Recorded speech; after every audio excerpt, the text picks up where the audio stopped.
Nucleotides का ये second lecture है और उसमें हम लोग बेसिक स्ट्रक्चर में ही अभी काम करेंगे।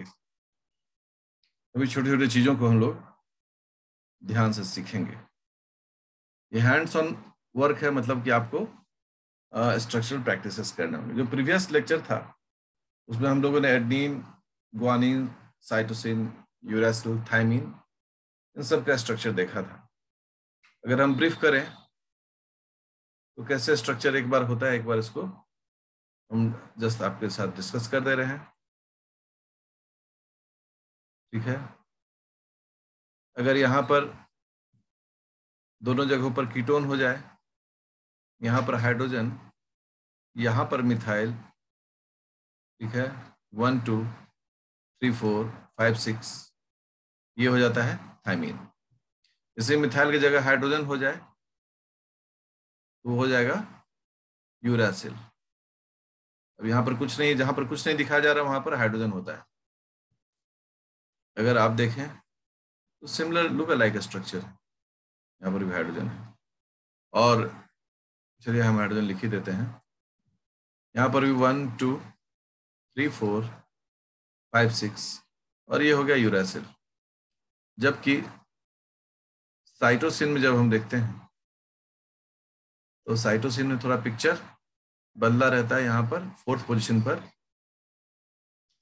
एक अमीनो ग्रुप होता है, यहाँ डबल बॉन्ड होता है। यहाँ पर एज यूजुअल कीटोन है, यहाँ हाइड्रोजन है, यहाँ हाइड्रोजन है। अगर आप गौर करें सभी लोग स्ट्रक्चर में तो हम केंद्रित कर सकते हैं कि कौन कौन जगहों पर बदलाव देखा जा रहा है। ठीक है ना, ये सभी जगह हैं जहां पर हम लोग कॉमनली बदलाव जो होता है वो ऑब्जर्व करते हैं। मतलब तीसरा जगह नहीं, सेकंड पॉइंट पर तो नहीं ही करते, इसको हटा देते हैं क्योंकि ये भी लुक लाइक है। तो दो जगहों पर हम लोग सामान्य रूप से डिफरेंसेस हमेशा देखते हैं। अगर इसी क्रम में हम आगे बढ़ें और आगे बढ़ने पर अगर देखें प्यूरिन्स में, तो प्यूरिन्स में भी एक खास पैटर्न हमें सब स्ट्रक्चर दिखता है। यहाँ पर अगर NH2 डालें तो अमीनो प्यूरिन हो गया, double bond, hydrogen, double bond, double bond, double bond, और ये स्ट्रक्चर बनकर तैयार हो गया और this structure is called adenine. वहीं पर अगर ग्वानिन की बात करें तो ग्वानिन का भी ये स्ट्रक्चर है, ठीक उसी पैटर्न में। 2-3 बार अभ्यास करने से स्ट्रक्चर का पैटर्न समझ में आता है। यहाँ हाइड्रोजन है, यहाँ H2N है, थोड़े से डिफरेंसेस होते हैं और आपको सब कुछ समझ में आ जाता है। यहाँ नंबरिंग जो है उस नंबरिंग का पैटर्न एंटी क्लॉकवाइज है, 1 2 3 4 5 6 7 8 9। So this is the pattern to write the structure of adenine and guanine. अब हम लोग देख रहे हैं पेंटोज सुगर। पेंटोज सुगर्स में दो कैटेगरी हमको दिखता है, एक राइबोस और एक 2-डिऑक्सीराइबोस, 2-। ठीक है, राइबोस का अगर स्ट्रक्चर देखें तो ये इसका फॉर्मूला होता है C5H10O5। यहाँ होता है C5H10, दूसरे 2- पर नहीं रहता है नंबर ऑक्सीजन का, तो O4। इसका स्ट्रक्चर अगर बनाए तो कुछ इस प्रकार का स्ट्रक्चर बनेगा। दोनों का स्ट्रक्चर एक ही जैसा बनेगा। इन सब रिंग्स में नंबरिंग करने का एक ही मात्र उपाय होता है, दैट इज कॉल्ड क्लॉकवाइज। ये जितने भी नंबरिंग होते हैं सभी क्लॉकवाइज होते हैं। जो सबसे पहला कार्बन रिंग का वो यहाँ है, तो 1 2 3 4, 1 2 3 4। अगर मान लो यहाँ पर कोई एक कार्बन रहे तो फिर 2 3 4 5, मतलब इस पैटर्न में ये काम होता है। इसलिए आपको ये सभी शुगर का स्ट्रक्चर में पढ़ाया जाता है, वहां से लोग ध्यान देते हैं। तो अभी तक दोनों एक जैसा ही है। ये सभी अल्फा डी राइबोज होते हैं। Alpha D 2' deoxyribose. तो नंबरिंग में इसका और जो नाइट्रोजनस बेस है उसमें भी 1 2 3 4 है, इसमें 1 2 3 4 है। तो ज्यादा क्लैरिटी के लिए लोगों ने क्या किया, इसके ऊपर डैश या प्राइम इसको कहते हैं, 2 प्राइम 3 प्राइम 4 प्राइम ऐसे टर्म यूज किया। हम उसको डैश भी यूज करते हैं, 1 डैश 2 डैश। डैश बोलना आसान होता है, प्राइम बोलने में मुंह बहुत चलाना पड़ता है। अब इस स्ट्रक्चर को देखते हैं हम लोग, तो यहाँ पर हाइड्रोजन है, नीचे ऑक्सीजन है, सेकेंड पोजिशन पर भी hydrogen oxygen hydrogen oxygen hydrogen, और चूंकि 5 कार्बन का है तो CH2OH यहाँ पर रहता है, और ये हो गया नंबर 5'। ठीक उसी प्रकार से पहले पोजीशन पर 1HOH, सेकेंड पोजीशन पर HH, क्योंकि यहाँ पर OH नहीं रहता है, 2' पर OH नहीं रहता है, 3' पर HOH, और चौथे पर होता है CH2OH। इस प्रकार से 5' भी यहाँ पर आ गया। ये इसके नंबरिंग के पैटर्न होते हैं। तो alpha D ribose and alpha D 2' deoxyribose, दो प्रकार के पेंटोज शुगर हमको दिखता है नाइट्रोजनस बेसेस साथ जुड़ते हुए न्यूक्लियोटाइड्स में। अब ये देखिए अल्फा डी राइबोज का स्ट्रक्चर बनाया गया, ठीक है। अब इसको हम थोड़ा सा इसमें कलाकारी करते हैं। जितने OH उतने हाथ, एक OH एक हाथ, दूसरा OH दूसरा हाथ, तीसरा OH तीसरा हाथ, चौथा OH चौथा हाथ। अर्थात कहने का मतलब है कि एक राइबोज शुगर में 4 हाथ होते हैं। इन चारों हाथ से ये रिएक्शंस कर सकता है। ये चारों हाथ जो है वो रिएक्टिव है। मतलब क्या है, कोई भी हाथ जो आप देख रहे हैं ये रिप्रेजेंट कर रहा है इसके तो ये रिएक्टिव है। तो सभी के दिमाग में आना चाहिए कि राइबोज में 4 हाथ हैं जिससे वो रिएक्शन कर सकता है, जैसे दूसरों से हैंडशेक करता है, हाथ मिला सकता है। लेकिन वहीं पर अगर हम लोग बात करें किसकी,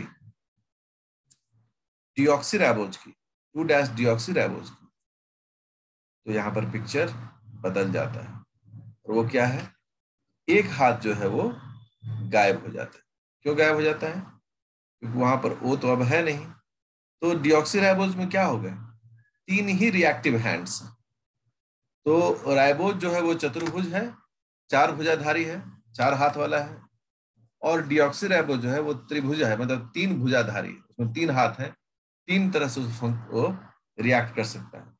जो 2' पर है वहां पर क्या है, ये सिर्फ हाइड्रोजन रखता है दोनों तरफ। तो ये एक बेसिक फाउंडेशन है आपके नॉलेज को शार्प करने के लिए। फॉस्फेट की बात आती है तो न्यूट्रल पीएच पर तो फॉस्फेटिक कहते हैं, एसिडिक पीएच पर हम लोग फॉस्फोरिक एसिड कहते हैं। क्योंकि साइटोप्लाज्म में नॉर्मली न्यूट्रल पीएच होता है, इसलिए हर जगह ये फॉस्फेट यूज होता है। फॉस्फेट जब भी यूज होता है तो फॉस्फेट पेंटावैलेंट होता है और इसमें 5 ऑक्सीजन जुड़ा रहता है। एक ऑक्सीजन डबल बॉन्ड से जुड़ गया, खुश है। बाकी सभी जो है उस पर एक माइनस चार्ज रहता है। इस प्रकार से यह स्ट्रक्चर देखा जाता है। रहा पॉइंट फॉस्फोरिक एसिड का, चूंकि ये एसिड है तो सभी OH जो है उस पर एक प्रोटॉन जुड़ जाएगा और ये हो जाएगा OH। ये होता है फॉस्फोरिक एसिड। क्योंकि न्यूट्रल पीएच पढ़ रहे हैं तो हम लोग इसको ऐसे मानते हैं। अब ये फॉस्फोरिक एसिड बताने का मेरा क्या मकसद था कि जितने OH उतने हाथ। तो फॉस्फेट के पास कितने हाथ, 1 2 3। फॉस्फोरिक एसिड में 3 हाथ, मतलब 3 जगहों से यह रिएक्शन कर सकता है, रिएक्टिव है इसके तीनों OH ग्रुप। तो एक बेसिक हमारी जो समझ है वह विकसित हो जा रही है। अब है कि एक न्यूक्लियोटाइड जब हम बनाते हैं, न्यूक्लियोटाइड जब बनाते हैं तो नाइट्रोजनस बेस को जोड़ा जाता है शुगर के साथ और शुगर को जोड़ा जाता है फॉस्फेट के साथ, तो ये न्यूक्लियोटाइड बन जाता है। शुगर में हम नॉर्मली अभी हम राइबोज शुगर लेते हैं, ठीक है ना। राइबोज शुगर में कितने हैंड? 4 हैंड्स। और फॉस्फेट में कितने हैंड्स? 3 हैंड्स। ये इसलिए बता रहे हैं ताकि आपको इसको बातें समझ में आए। अब नाइट्रोजनस बेसिस चूंकि 2 प्रकार के होते हैं, तो इसमें हम 2 कैटेगरी बांट रहे हैं। पहला प्यूरीन नाइट्रोजनस बेस के लिए, दूसरा पैरामिडीन नाइट्रोजनस बेस के लिए। प्यूरीन नाइट्रोजनस बेस के टर्म में प्यूरीन का जो 9वां कार्बन है नाइट्रोजन N7, सॉरी N9, ये, और पैरामिडीन का N1 पहला नाइट्रोजन, ये जुड़ता है शुगर के साथ। जब ये शुगर के साथ जुड़ता है राइबोज के साथ, यहां लिख देते हैं बीच में ब्रैकेट में राइबोज, यहां पर भी लिख दे रहे हैं राइबोज। और अब देखते हैं कि राइबोज के किस पोजीशन से जुड़ता है। तो राइबोज के 1 डैश से ये जुड़ता है, यहां पर भी राइबोज के 1 डैश से जुड़ता है। और फॉस्फेट अगर जोड़ना हो तो सबसे फर्स्ट ऑप्शन में 5 डैश है जिससे फॉस्फेट जुड़ता है दोनों, ठीक है, 5 डैश से। अगर इफ अनदर फॉस्फेट बाइंड्स, अगर दूसरा फॉस्फेट जुड़ता है तब वो 3 डैश पर जुड़ता है। अदरवाइज सबसे पहला जो दावा होता है किसका होता है? 5 डैश का। क्यों 5 डैश का होता है? क्योंकि ये रिंग से बाहर है। 5 डैश कहाँ है? देखिए 5 डैश जो है वो रिंग से बाहर है, ये आसानी से जुड़ सकता है। इसलिए जब भी फॉस्फेट पहले आएगा तो फॉस्फेट पहले आकर 5 डैश पर जुड़ेगा। 1 डैश पर कौन जुड़ गया? Nitrogenous base. अब चूंकि हम तो डिऑक्सीराइबोज बता दिए हैं, अभी राइबोज में ही देखे चलते हैं। एक हैंड है और एक खाली है। और अब यदि अगला फॉस्फेट जुड़ेगा तो कहां जुड़ता है? 3 डैश पर जुड़ता है। और एक हैंड अभी भी इसके पास फ्री रहता है। लेकिन डीएनए के मामले में क्या होता है? अगर डिऑक्सीराइबोज में होते हैं तो डिऑक्सीराइबोज में इन्हीं तीनों पर जुड़कर वह सैचुरेट हो जाता है। मतलब अब इस शुगर में कोई रिएक्टिव हैंड नहीं है, इससे अभी कोई भी नया रिएक्शन नहीं हो सकता है। इतना ये साइंटिफिक मेथड है, इसको समझने की जरूरत है हम सबको। अगर हम इस स्ट्रक्चर को देख रहे हैं, फॉर्मेट को, तो प्यूरीन का N7 जो है, नाइट्रोजन नंबर 9 जो है 9वें पोजीशन पर, वो 1 डैश ऑफ शुगर से जुड़ता है। और शुगर का 5 डैश जो है वो फॉस्फेट से जुड़ता है, ठीक है। और पैरामिडीन में चूंकि पहला ही जो होता है नाइट्रोजन, उससे राइबोज जुड़ता है। अब मन में सवाल आता है, एक तो जोड़ के देखते सर कैसा लगता है, ठीक है। हम किसी सिंपल को उठाते हैं, हम बना रहे हैं एडेनिन राइबोज फॉस्फेट, ठीक है। तो सबसे पहले स्ट्रक्चर ड्रॉ कर ले हम लोग एडेनिन का।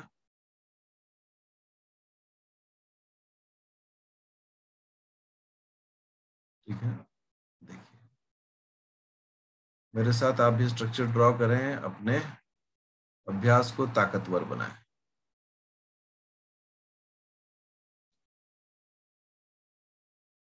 ये हो गया एडेनिन।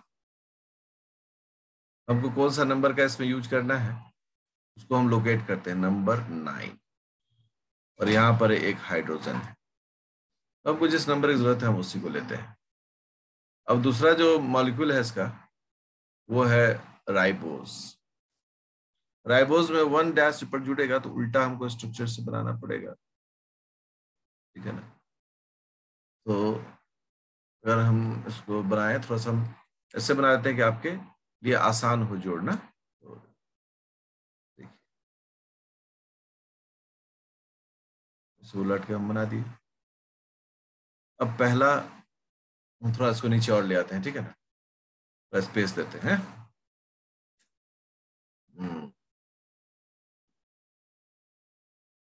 अभी ठीक है।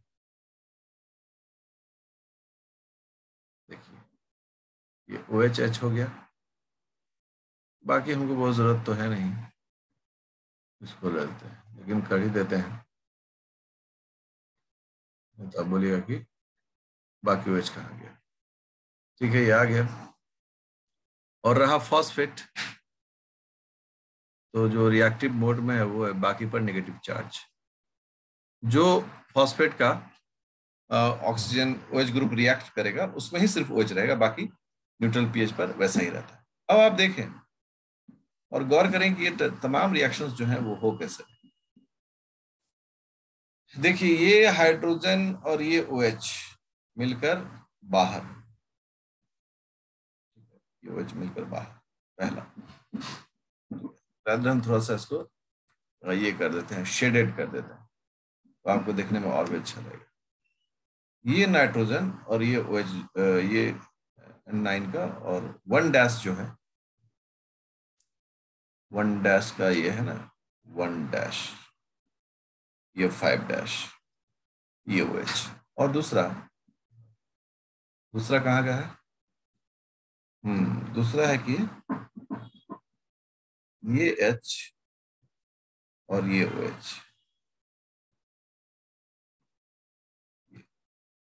ये दो जगह है जो रिएक्टिव सेंटर है।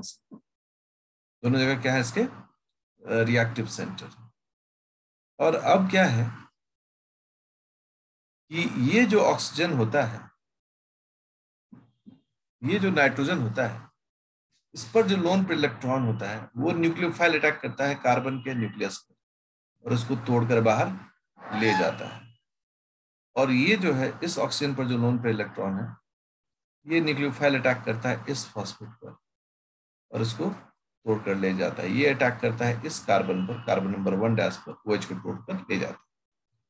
तो यहां से एक निकला एक वाटर मॉलिक्यूल, यहां से निकला एक दूसरा वाटर मॉलिक्यूल।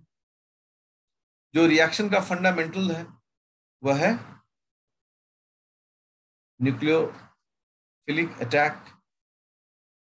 ठीक, इसको हम लोग Na से इंडिकेट कर रहे हैं, यही Na यहां पर भी है, न्यूक्लियोफिलिक अटैक। तो फंडामेंटली यही है।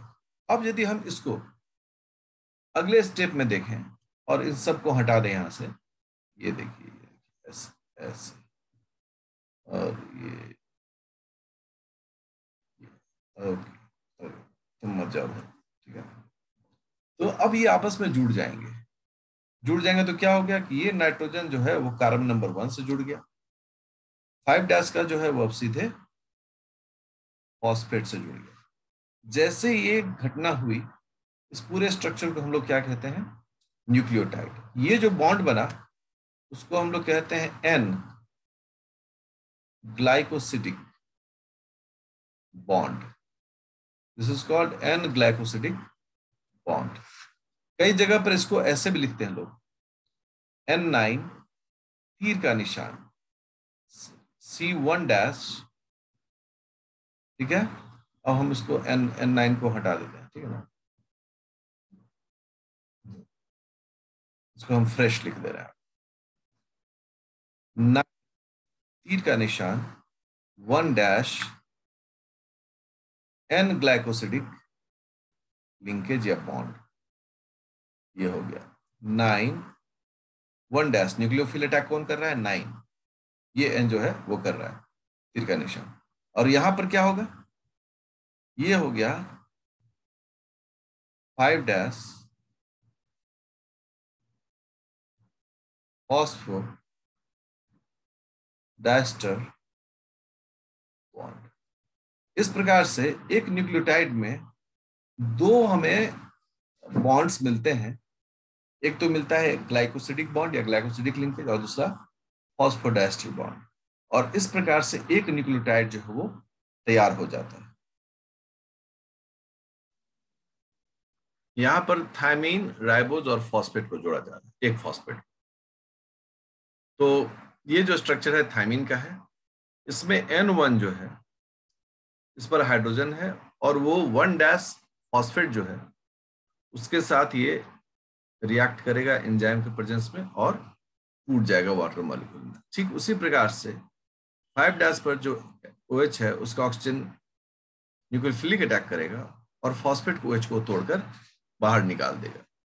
यहाँ पर भी जो ग्लाइकोसिडिक बॉन्ड होगा वो कौन सा ग्लाइकोसिडिक बॉन्ड होगा? यहाँ पर इसको कहते हैं 1 लिखने पर मतलब नाइट्रोजन 1 पोजिशन पर जो है, और हो गया 1 ग्लाइकोसिडिक लिंकेज हो गया।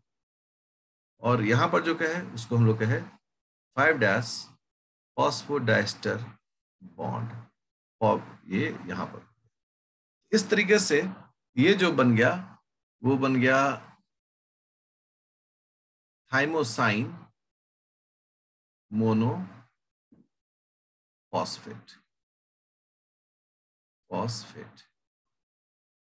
थाइमोसाइन इन दोनों को मिलाकर कहा गया, शुगर और राइबोज को, और थाइमोसाइन एक फॉस्फेट है तो मोनोफॉस्फेट। ठीक है, तो थाइमोसाइन मोनोफॉस्फेट। इससे पहले वाला जो था उसको हम लोग क्या लिखेंगे?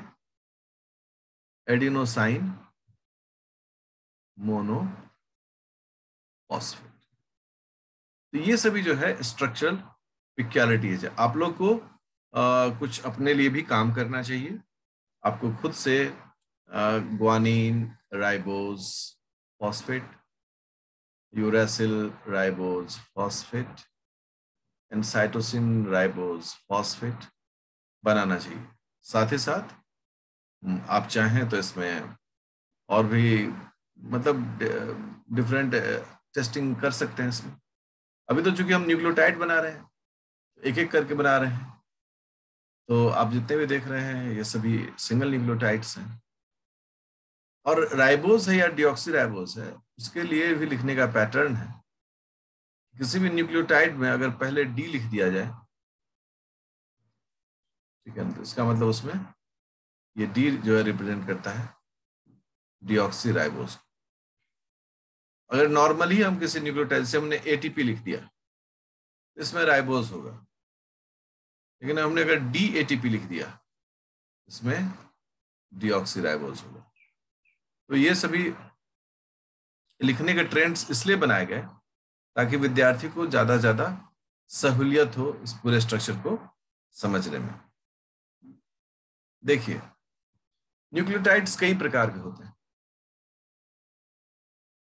न्यूक्लियोटाइड्स अपने नंबर के आधार पर टाइड्स, एक हो गया मोनोन्यूक्लियोटाइड,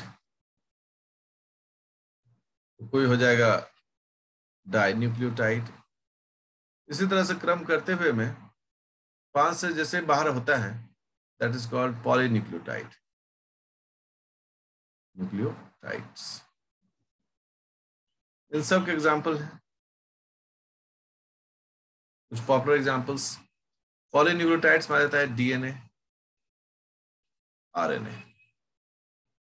क्योंकि मोनोन्यूक्लियोटाइड्स में कौन आता है? एटीपी, जीटीपी, सीटीपी, टीटीपी, और जैसे एडीपी, कुछ भी इसके एएमपी, इसी सीरीज में ये सभी मोनोन्यूक्लियोटाइड्स में आते हैं। डाइन्यूक्लियोटाइड्स में कौन आता है? एनएडी, सब लोग पढ़ेंगे, nicotinamide adenine dinucleotide. FAD, flavin adenine dinucleotide. NADP, nicotinamide phosphated nicotinamide adenine dinucleotide. इस तरह के जो उदाहरण हैं ये सभी डाइन्यूक्लियोटाइड्स, और ये जो हो गया पॉलीन्यूक्लियोटाइड्स में आ गए। तो हम लोग इस तरह से जो बेसिक्स ऑफ द स्ट्रक्चर है उसको हम लोग सीखते हैं। ठीक है, अभी नेक्स्ट जो क्लास होगा बहुत इंटरेस्टिंग क्लास होगा, क्योंकि अब हमें इनका एप्लीकेशंस देखना है कि डीएनए और आरएनए में किस प्रकार से ये स्ट्रक्चर अप्लाइड हुए और कैसे ये इतना जादुई स्ट्रक्चर बना, और क्यों डीएनए में जो है वो सभी आइडेंटिकल नहीं है, आरएनए में दोनों में डिफरेंस क्या है स्ट्रक्चर के बेसिस पर, और उसके पीछे का क्या कारण है।